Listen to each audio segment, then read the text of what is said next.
এসেছেন, আজকে ভক্তরা সবাই দাঁড়িয়ে আছেন। আমি শুধু সামান্য একটা ছোট্ট কথা বলবো, যেখানে বলে ভক্তি করুন। আজকে আমার আসতে কেন দেরি হয়েছে, অনেকদিন পর সোনামাকে সময় দিলাম মা, অনেক দিন পর। আজকে আমার মন্দির থেকে বেরোতে ইচ্ছা হচ্ছে না। ও আমাকে বলছে তুমি একটা সময় পৌঁছাবে, কিন্তু জানি না, মনে হচ্ছে না আমি সোনামার সঙ্গে অনেক কথা বলি। কারণ আজকে যখন বসে আছি মায়ের কাছে, তখন মা আমাকে বলছে দেখছিস কত জনের কাছে দরজায় দরজায় গেলিছিলি বলতো মায়ের আমার মন্দির করার জন্য, কত দরজায় দরজায় গেলি।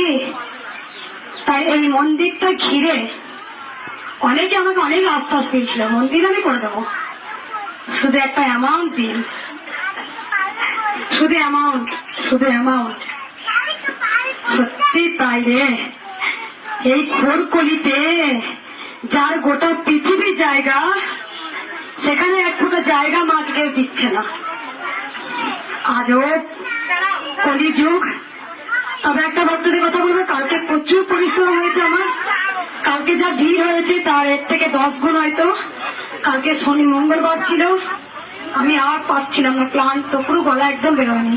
তুলসী দিয়ে জল গরম 2 বার খেলাম, সকালে একবার, সন্ধ্যের সময় রাত্রে একবার খেয়ে শুয়েছি, কিচ্ছু খাইনি। আজকে সকালে উঠতে আর পারছি না মা, কিন্তু উঠার পর না আমি মাকে আজকে খুব ডাকলাম।